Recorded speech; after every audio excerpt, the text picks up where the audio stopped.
nasusunog siya, as you can see. At first, nagiging yellowish siya, nangingitim, and then after that, nabubutas na siya. Ilang oras lang siya. Grabe siya ka-sensitive.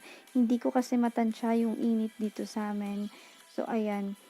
Umuulan pero umiinit, hindi mo alam kung ano bang meron. So, ito yung ginagawa ko para matanggal ko kasi wag po kayong matakot na just cut the parts na na-damage kasi hindi naman siya mare-recover pa eh.